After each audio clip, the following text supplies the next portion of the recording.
The summer of 1984 in Pulaski County, Kentucky, began like any other, humid, alive with the hum of cicadas, and thick with the smell of honeysuckle drifting over the hills. For the Mills family, that June was supposed to mark the happiest time of their lives. Their daughter, 25-year-old Sophia, was getting married in less than 24 hours. The farmhouse she grew up in was filled with flowers, ribbons, and soft laughter, as her mother ironed the last of the linens and her sister finished the centerpieces. But by dawn, that laughter was gone. In its place came the wail of sirens echoing down the narrow country road. Sophia Mills vanished sometime between 11 p.m. and 2:00 a.m. On June 15th, the last confirmed sighting came from her mother, who had peeked into the guest room to wish her good night. Sophia had been writing something in her journal. The wedding dress hanging by the window, still in its plastic cover. Her car keys and purse were on the battered nightstand, her shoes by the door. Everything suggested a woman preparing for the most important day of her life. But by morning her bed was untouched, her shoes were gone, and there was no sign of her anywhere in the house or yard. Her fiancé, 28-year-old Daniel Harris, was the first to call police. He told the responding deputy that he and Sophia had argued that night. He claimed she got upset and left to clear her head. But when she didn't return by sunrise, he started to panic. Deputies from the Pulaski County Sheriff's Office arrived around 7:30 a.m. and began a quick perimeter search. Behind the farmhouse in the direction of the woods, they found something faint in the damp soil impressions that looked like the shape of small shoes, but only for about 20 yards. After that, the ground turned to packed clay, and the tracks disappeared. The area was rural and vast, surrounded by pine forest, overgrown trails, and the wide expanse of Lake Cumberland just a few miles away. Search teams combed the property for hours, calling Sophia's name through the trees. Neighbors joined in, driving back roads, checking barns and abandoned sheds. Nothing. By nightfall, state troopers had been brought in. A helicopter swept the area using infrared, but no heat signatures appeared beyond the property line. It was as if Sophia had walked off into the night and vanished. By the second day, whispers began to spread through Somerset. Some said she had cold feet, that maybe she'd run off to start a new life. Others murmured that Daniel wasn't telling everything. He'd been seen leaving the farmhouse late that night, driving toward the highway, though he insisted he'd gone home and fallen asleep. His story didn't change, but his demeanor raised questions. One deputy described him as oddly calm, like a man rehearsing lines. Sophia's family refused to believe she'd run away. She wasn't the type to leave without a word, not with her dress already steamed, her vows written, and her grandmother flying in that morning. The Mills family pleaded on local TV stations, holding up photos of Sophia smiling in her bridal gown during a fitting the week before. She was happy, her mother told reporters. She wouldn't just leave. As the days passed, search efforts expanded into neighboring counties. More than 100 volunteers walked creek beds and drainage ditches. Dogs were brought in, but the scent trail stopped abruptly behind the house, near a patch of woods that sloped down toward a dry creek.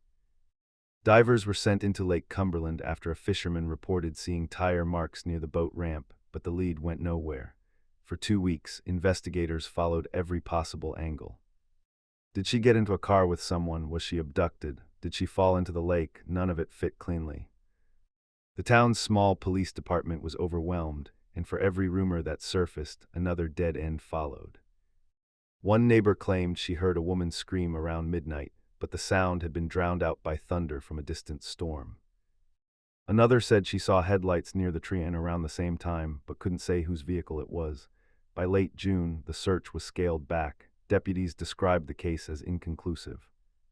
There was no body, no evidence of foul play, just a missing woman and a handful of unanswered questions. Her name joined dozens of others in a state database of the missing. But to the people of Somerset, it hit different. Everyone knew Sophia. She'd been a Sunday school teacher, a cashier at the local pharmacy, the girl who waved at everyone on her way into town.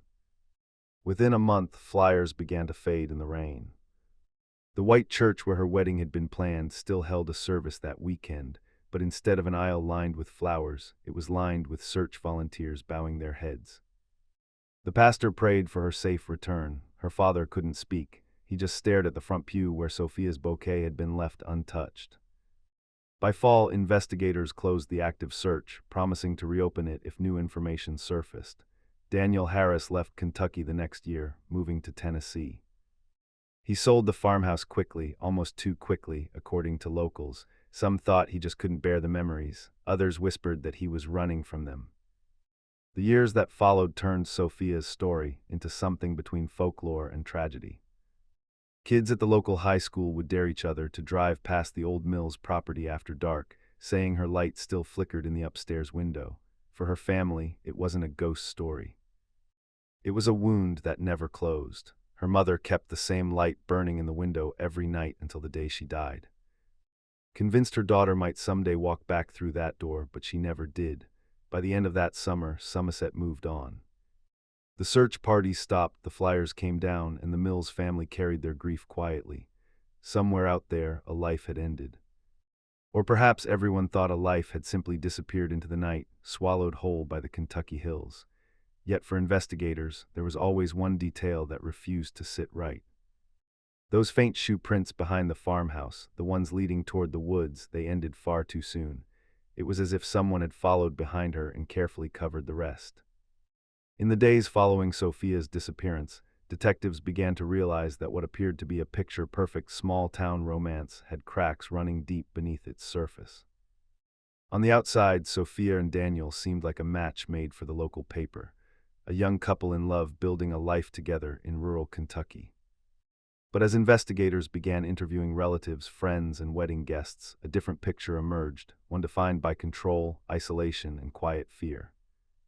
Sophia's maid of honor, a lifelong friend named Caroline Whitaker, was the first to open up. She told detectives that Sophia had grown distant in the months leading up to the wedding. She stopped attending their Thursday night dinners, stopped answering calls. When they finally met in person a few weeks before the big day, Caroline said Sophia seemed distracted, even nervous. She'd admitted she was having doubts about Daniel, saying he'd started showing up at her workplace unannounced, going through her purse, and questioning her about phone calls she never made. It was possessiveness disguised as love, she said, and Sophia had confided she wasn't sure if she wanted to go through with the wedding anymore. But to everyone else, Daniel maintained the image of the perfect fiancé, respectful, polite, hardworking. When detectives questioned him about the relationship, he denied ever being controlling.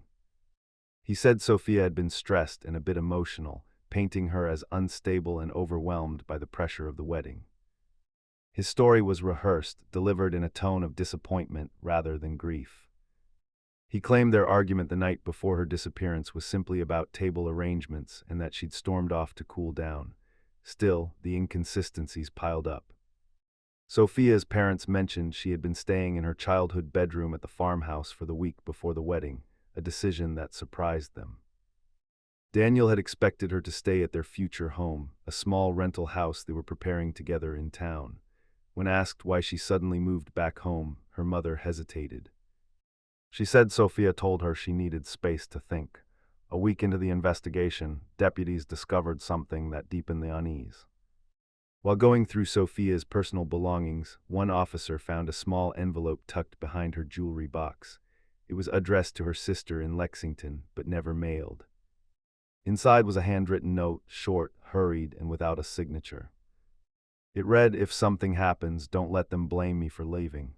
The letter was cryptic, but it shifted the tone of the case. It suggested fear not of running away, but of being blamed for something she didn't do. Investigators questioned Daniel again, this time pressing harder. They asked where he was between 10 p.m. and 2 a.m. He repeated his statement. He left the farmhouse after the argument, drove home, and went straight to bed. But he couldn't recall what time he arrived, and no one could verify his whereabouts. When detectives requested he take a polygraph, he agreed immediately. The results were labeled inconclusive. By late July, the investigation began losing momentum. The Mills family cooperated with everything, handing over phone records, Sophia's journals, even old letters between her and Daniel, but none of it amounted to direct evidence. The problem was simple. No body, no crime. The sheriff's department had other cases, and in rural Kentucky in the 1980s, missing adult women were often written off as voluntary disappearances unless a body was found. The official narrative shifted. Newspaper headlines stopped calling it an abduction and started calling it a mystery, a woman who vanished on her own wedding eve. Some claimed she couldn't handle the pressure. Others whispered she was pregnant and ran away. To the public, the story became something to debate at diners and barber shops. But for the family, it was agony that deepened with each passing day. Sophia's father grew silent after the third week, often sitting on the porch facing the fields where the search had begun. Her mother couldn't bring herself to move any of Sophia's things. The dress stayed hung in its plastic cover, yellowing slowly over time. The church still had her name listed for the June 16th ceremony, a detail her mother never let them erase. Every Sunday, she placed flowers near the altar, whispering the same words to the pastor. "If she ever comes back, we'll be ready." The investigation dwindled through August and September. Search teams were reduced. The file passed between detectives who all said the same thing. Without a body, there was nothing more they could do. By autumn, Daniel sold the farmhouse he and Sophia were meant to share. Neighbors remembered how quickly it happened barely 6 weeks after the disappearance. He didn't attend the final volunteer search, didn't help pack the Mills' belongings when they eventually left the property, and within months, he'd moved out of state to Tennessee. The sheriff at the time described closing the active case as one of the hardest decisions he ever made. "You don't want to give up," he said in a later interview. "But after a while, you have to accept you're chasing shadows." The box containing the Sophia Mills file photographs, letters, soil samples from the backyard was sealed and stored in a cabinet in the Pulaski County evidence room. It would remain untouched for decades. Years passed and life went on for everyone except Sophia's family. Her father passed in 1996 without answers. Her mother, Margaret, became a quiet fixture of the Somerset community, a familiar figure often seen at dusk standing by the window of her small apartment, the light on behind her. Neighbors said she never stopped believing her daughter would come home. Every Christmas, she placed a gift under the tree labeled with Sophia's name. Every night before bed, she left that same lamp burning. When asked why, she'd simply say, because she might be trying to find her way back. In time, Sophia's story faded from the public eye. New families moved into the farmhouse, unaware of what had happened there. The younger generation only knew it as the place where the bride disappeared. For investigators who unpresented were still around, it remained a sore memory, a case with no closure, no crime scene, and no justice. Then in 2002, Margaret Mills passed away in her sleep at the age of 72. When neighbors entered her home to help sort her belongings, they found that same window light still glowing. On her bedside table was a faded photograph, Sophia in her wedding dress fitting, smiling shyly at the camera. For most, it was the end of a tragedy that had long grown cold. But for those who remembered the case, a quiet unease lingered. Why had Sophia written that letter? What was she afraid of? And why had the man she was supposed to marry vanished from town so quickly, leaving behind nothing but rumors and silence? The truth was still buried, literally, and it would stay that way for 35 years. But time has a way of loosening secrets. And in the winter of 2019, a storm would do what decades of searching could not. It would finally bring Sophia home. By the early 1990s, the case of Sophia Mills had become a quiet shadow in the halls of the Pulaski County Sheriff's Department. One of those files that got handed down from one sheriff to the next, each promising to take another look, but never finding anything new to look at. The thin manila folder, labeled only Mills, Sophia, 1984, sat wedged between burglary reports and long-forgotten missing person cases. The edges were soft from age, the ink on the original statements fading to a pale blue. Time had done what evidence never could. It buried her story under the weight of routine. Still, every few years, someone claimed to see her. In 1991, a waitress in Lexington told a state trooper that a woman matching Sophia's description came into the diner late one night. Same height, same soft-spoken manner, and a faint Kentucky accent. She ordered black coffee, paid in cash, and left before anyone could ask her name. When investigators showed the waitress a photograph, she hesitated before nodding. It could have been her, she said. But the security footage was too grainy to confirm, and the trail went cold within days. 2 years later, a drifter in Georgia was picked up on a trespassing charge. When asked for ID, she gave the name Sophia Mills. The arresting officer ran it through NCIC, triggering a hit on the missing person file. Investigators drove down, hopeful for the first time in nearly a decade. But the woman was younger, her fingerprints didn't match, and her use of the name turned out to be a coincidence. Another false lead added to the pile. Then came the Missouri Jane Doe case in 1996. A body found near a wooded rest stop bore a striking resemblance to Sophia. For weeks, the Mills family waited as dental records were compared. When the results came back negative, the brief spark of hope faded to silence again. By the late 1990s, even the locals who once spoke her name began to let it fade. But there was one detail that never sat right with anyone who remembered the case: the speed with which Daniel Harris had moved on. He remarried just 2 years after Sophia's disappearance. This time to a woman from Nashville. People whispered about it at the grocery store and in church parking lots, but no one ever said it to his face. He lived quietly, raising 2 children, working construction, and keeping a spotless reputation. Still, whenever the subject came up, someone always lowered their voice before saying, "You know, that man's first fiancé disappeared." In small towns, memories don't die. They just shift into whispers. And in 2004, those whispers caught fire again when a retired deputy named Frank Dolly broke his silence. He'd worked on the original search in '84 and claimed he remembered something that had never been included in the official record. During a local radio interview about unsolved cases, Dolly mentioned that he had personally found Sophia's wedding shoes muddy, buried beneath a fallen log near a drainage ditch less than half a mile from the Mills farmhouse. Listeners were stunned. For years, the sheriff's office had maintained that no personal belongings were ever found outside the house. Dolly said he tagged the evidence, logged the discovery, and submitted it to his supervisor at the time.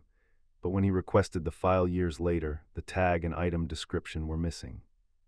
There was no record the shoes had ever existed. The revelation spread like wildfire. The local paper ran a small story the next day. Deputy claims key evidence missing in 1984, disappearance. It was enough to reignite old suspicions. People began talking again about the inconsistencies, the hasty property sale, the lack of follow-up. Rumors twisted into theories. Some claimed the sheriff at the time was close friends with Daniel's family. Others pointed out that Daniel's cousin worked in the county clerk's office, the same department responsible for handling evidence and filing case reports. For the first time in 20 years, the Mills case was back in conversation. Radio hosts speculated on air whether there had been a cover-up. Old-timers remembered seeing patrol cars near the Mills property on nights that were never officially logged. One caller claimed a rumor that an officer had been ordered to lose the evidence tag to protect someone. None of it was provable, but in a town like Somerset, truth didn't need proof. It just needed to sound close enough to it. Despite the noise, the sheriff's department issued a single statement. "We are aware of the comments made by a retired deputy regarding the Sophia Mills case. At this time, there is no new evidence to warrant reopening the investigation." Behind that one-line statement was the same old problem: no body, no crime. A pair of missing shoes, even if they had existed, didn't prove what happened. Still, it bothered people. The image of a bride's muddy shoes abandoned in the woods struck something deeper than evidence. It felt symbolic, like the final trace of someone erased from her own story. Even Daniel's new neighbors in Tennessee began to ask quiet questions. He never mentioned his past, and when reporters briefly appeared at his doorstep after the radio story broke, he shut the door without a word.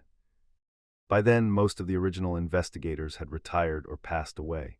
The new generation of deputies knew the case only as an unsolved mystery mentioned during orientation, a local legend. The kind of story they told rookies to remind them that some files never close, they just fade. Over the next decade, the whispers faded again. The 2004 storm of speculation died down as quickly as it had flared. The Mills farmhouse was demolished in 2007. The land sold to a logging company, and whatever secrets the soil might have held were buried beneath new growth. By 2010, Sophia's name existed mostly in memory and myth. High school kids who'd grown up hearing their parents mention the bride who disappeared began using her story to spook each other on stormy nights. They'd drive out toward the old property line and dare each other to step into the woods where she was last seen. Some swore they heard faint crying near the ditch or saw a flicker of white deep among the trees. Most laughed it off, but not everyone did. In small towns, superstition fills the space that evidence leaves behind. For the Mills family, the story had long since turned to silence.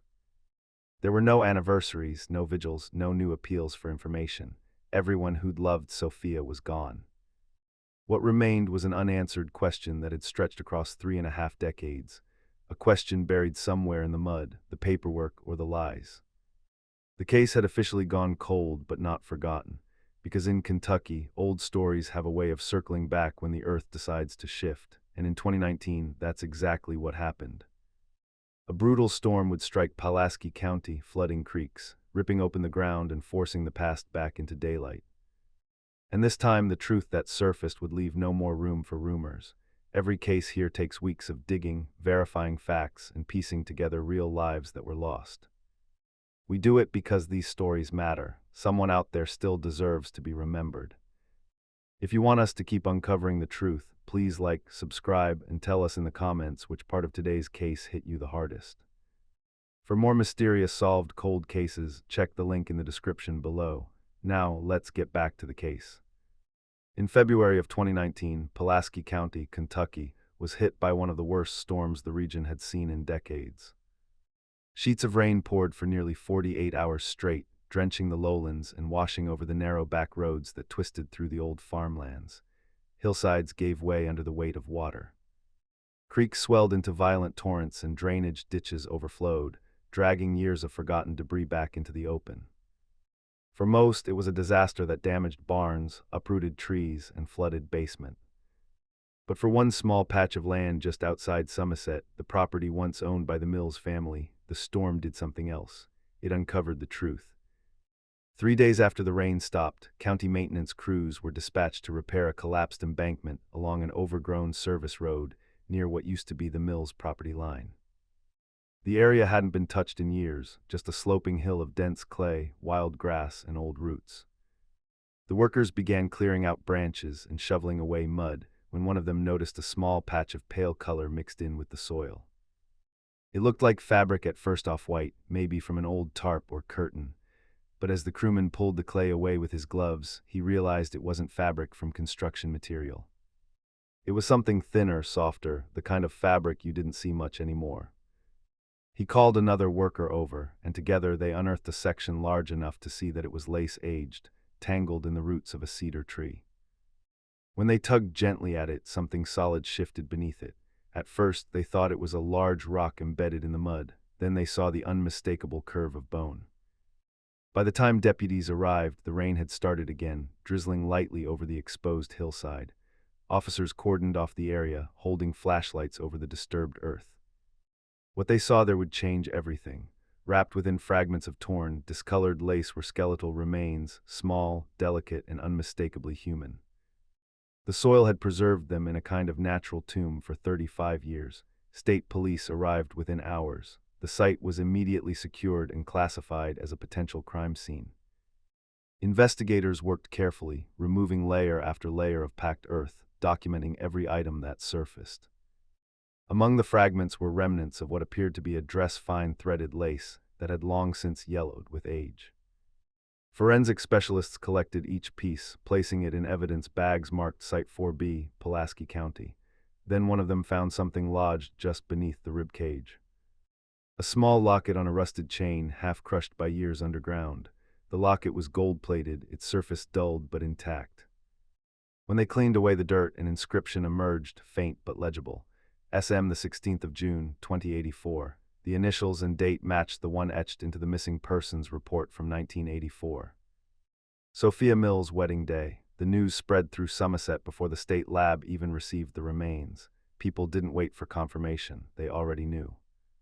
For years, there had been whispers that she was still out there, buried somewhere near the farmhouse where she was last seen. Now, after decades of storms, floods, and forgotten memories, the earth itself had delivered an answer. Within 48 hours, the Kentucky State Police confirmed what locals already suspected. Preliminary analysis suggested the remains were female, consistent with Sophia's age and stature at the time of her disappearance. DNA testing would take weeks, but investigators didn't need to wait for the science to understand what they were standing over. One detective later admitted, "You could feel it.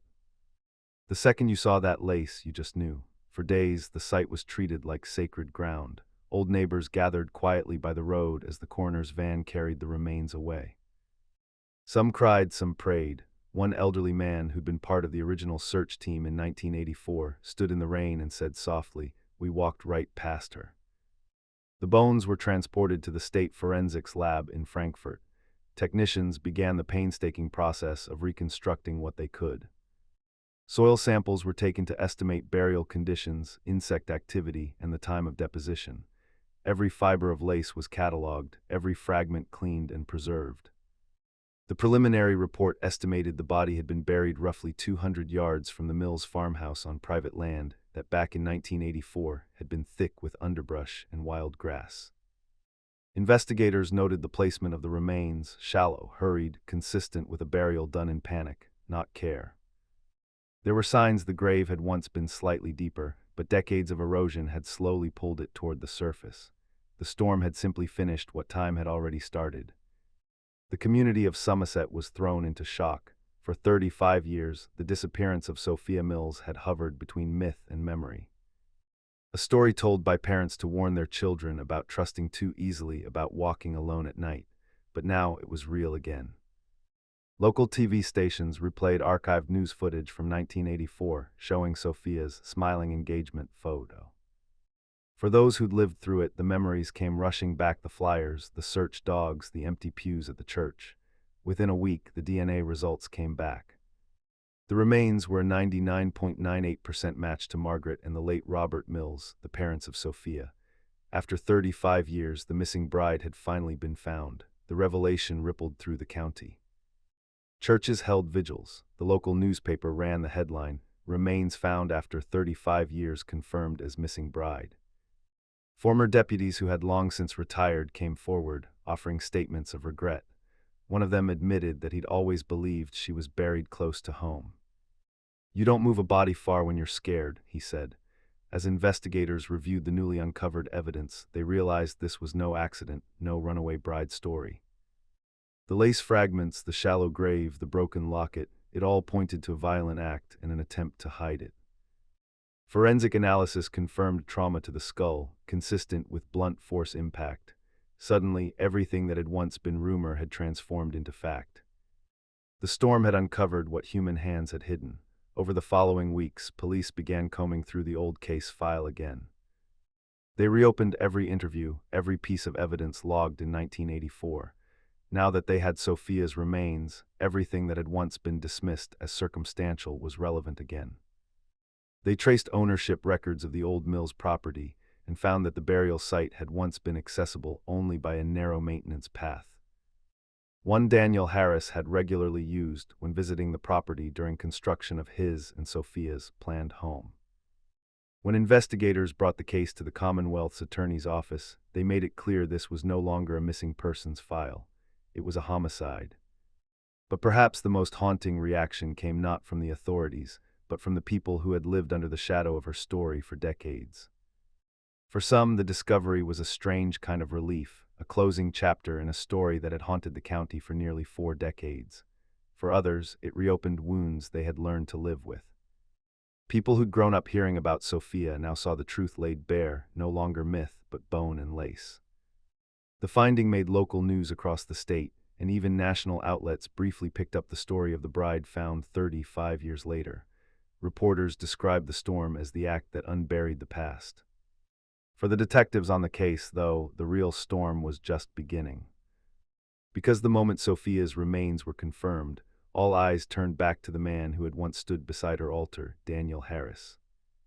When the forensic report arrived from the state lab in early March 2019, it ended 35 years of rumor and replaced it with something far heavier: fact. The remains found on the old Mills property belonged to Sophia, and the evidence around her burial told a story she could no longer speak. Her bones bore clear signs of trauma.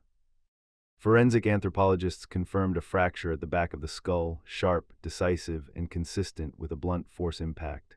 The wound wasn't something accidental. It wasn't the result of a fall or a slip in the woods.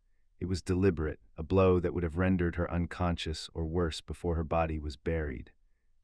The soil packed around the remains was analyzed and dated to mid-1984. She had died the same night she vanished. The positioning of the skeleton told investigators even more. The grave was shallow, dug into a natural runoff gully that drained into the nearby creek after heavy rain. She'd been placed in haste, her body curled slightly to one side. The fragments of lace from her dress tangled around her wrists and shoulders. Whoever buried her hadn't gone far. In fact, the grave was less than 200 YD from the mill's backyard, close enough that if anyone had walked far enough through the brush that week, they might have found her. But no one did. For 35 years, the ground had held its secret, untouched until the storm tore it open. With the confirmation that Sophia's disappearance was no longer a mystery, but a homicide, the Kentucky State Police formed a new task group to re-examine every detail of the 1984 case file.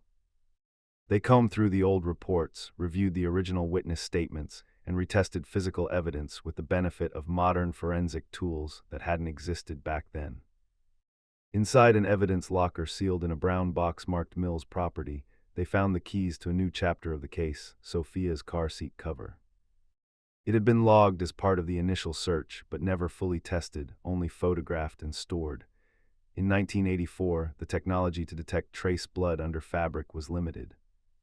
Now with luminol and advanced DNA amplification, investigators could see what the naked eye never had. Under ultraviolet light, faint stains began to glow beneath the fabric of the driver's seat. They weren't large, small smears and droplets that looked almost accidental, but chemical testing confirmed it was human blood. When DNA results came back, the profile didn't match Sophia. It matched Daniel Harris. The discovery changed everything. The new lead investigator, Detective Aaron Callahan, described that moment in an interview later. We'd always suspected him, but this was the first piece of physical evidence that tied him to the car and to her final moments alive.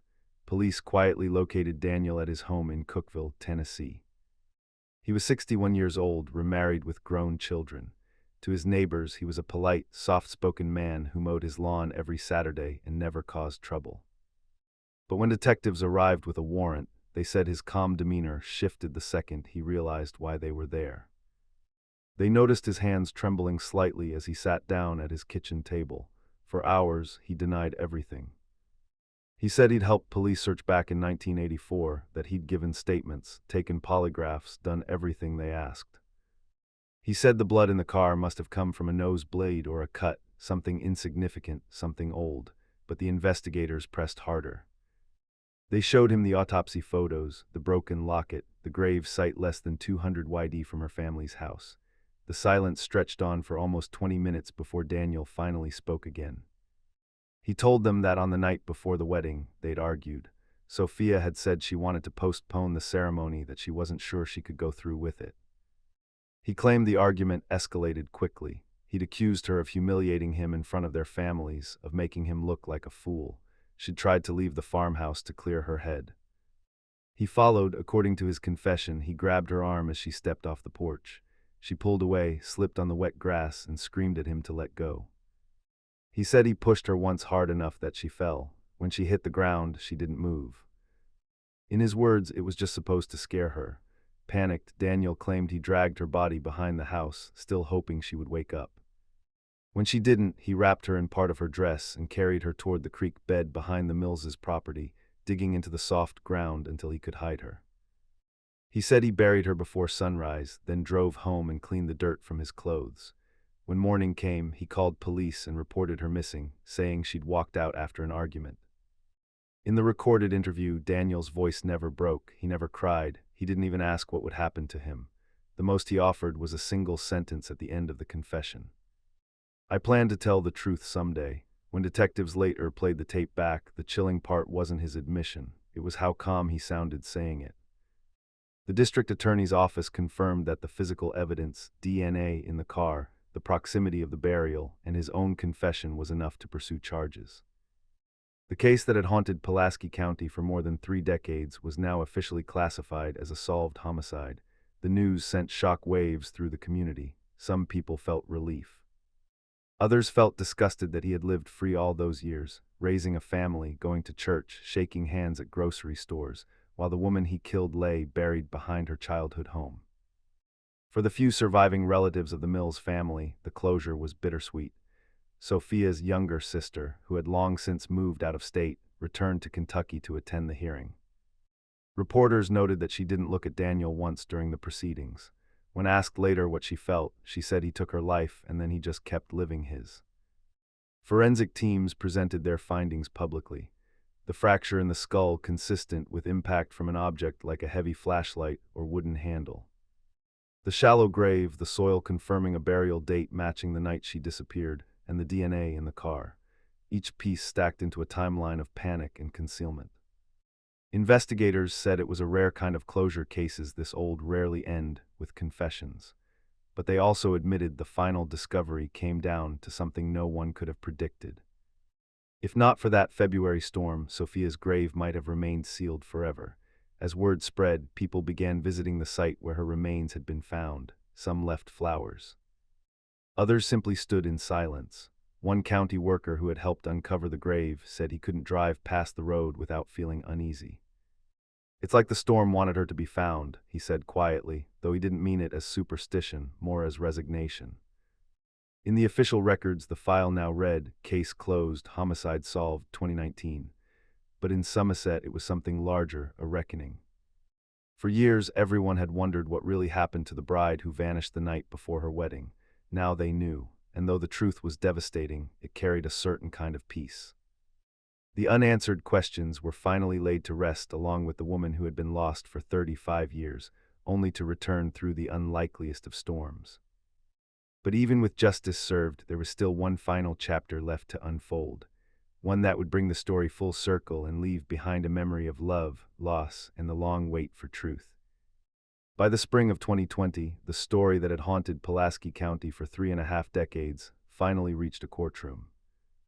Daniel Harris, once the man everyone in Somerset believed was left broken by the disappearance of his bride, now stood accused of causing her death. The hearing was quiet, attended by only a few reporters and a handful of people who still remembered the case. There were no angry outbursts, no dramatic scenes, just the slow, solemn acknowledgement of a truth that had waited 35 years to surface. Prosecutors had enough evidence to pursue a full murder charge. But because of the time that had passed, and because Daniel's confession described a heat-of-the-moment act rather than a premeditated one, the plea agreement settled on secondary manslaughter. When the judge read the charge, Daniel barely reacted. He didn't look up. His attorney spoke for him, explaining that his client accepts responsibility for his actions and wishes for the family to have closure. Those were the same words people in that courtroom had heard in countless cases before, but this one carried a weight they couldn't shake. Sophia's younger sister, Claire, was the only surviving member of the Mills family. She had flown in from North Carolina to attend the sentencing. Time had carved its own lines into her face. But when she stepped to the podium, holding the same locket that had been found buried beside Sophia's remains, she looked eerily like her sister. Her voice trembled but never broke. She told the court that her parents had gone to their graves, never knowing what happened. She talked about the wedding dress that still hung in a plastic cover for years. The empty chair at every family gathering. The way her mother kept the window light burning long after hope should have gone out. And then after a long pause, she said something that silenced the courtroom. "The storm that took our power," she said, "also gave us the truth." Daniel Harris was sentenced to 25 years in state prison. As he was led away, a few people in the gallery said he never turned back once, not toward Claire, not toward the reporters, not toward the photographs of Sophia displayed on the prosecutor's table. One deputy later said he seemed almost relieved, like a man who had finally run out of ways to hide. Outside the courthouse, the air was still and gray. Rain had started to fall again, light but steady, like it had so many times in this story. For those who had waited decades for closure, there was no sense of celebration, only the quiet release that comes when the truth finally stops moving. The case of the missing bride from Somerset was officially closed, but its echoes stretched far beyond that courtroom. The old Mills farmhouse had been gone for years by then, demolished sometime in the late 2000s when the land was sold.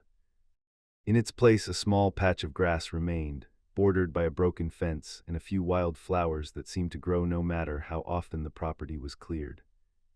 Locals say a volunteer placed a simple white cross near the edge of the old driveway after the discovery in 2019. It has no inscription, just a single date. The 16th of June, 2084, the day Sophia was supposed to be married. People still stop there sometimes. Some bring flowers, others just stand in silence for a few moments before driving away. It's not unusual for someone to leave a small token, a ribbon, a scrap of lace, a handwritten note. One afternoon, a maintenance worker for the county said he saw a bride figurine placed at the base of the cross, its dress weathered and pale. No one ever claimed it. In Somerset, the story of Sophia Mills became more than just a cold case solved. It became a kind of local legend, but one rooted in something deeply human. The idea that truth doesn't disappear, it just waits.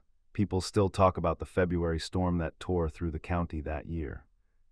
They remember how it flooded the back roads, washed away entire sections of hillside, and destroyed property across the region. But when they speak about it now, there's always a quiet reverence in their tone. It's as if the storm carried something more than rain, something that finally forced the past to rise.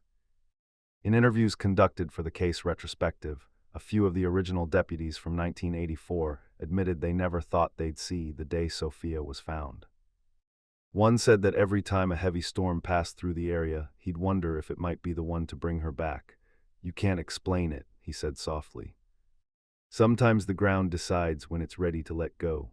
The Pulaski County Courthouse keeps a small framed copy of the original missing person flyer in its archives. A young woman with brown hair, soft eyes, and a half smile, her photo now faded from decades of handling. Next to it, a note written by the current sheriff reads, "Case resolved 2019, never forgotten." For the people who lived through it, Sophia's case changed something fundamental in the way they thought about justice. It wasn't quick, it wasn't clean. It took half a lifetime, 1,000 unanswered questions, and one brutal storm to finally bring her home. The final sequence of the documentary lingers on the few surviving photographs that remain. Sophia at her dress fitting, turning slightly toward the camera with a shy smile. Another from a family picnic, sunlight on her face, unaware of the tragedy waiting just beyond the horizon. These are the images that people remember, the moments before everything went wrong. In the end, Sophia's story isn't about ghosts or fate or revenge. It's about the quiet persistence of truth, the kind that stays buried until the world shifts just enough to uncover it. And in Pulaski County, Kentucky, they still say that on some nights when the rain comes hard and steady, you can hear it on the old creek bed hitting the same ground that kept her secret for 35 years. For some it's just weather, but for others it's something closer to justice.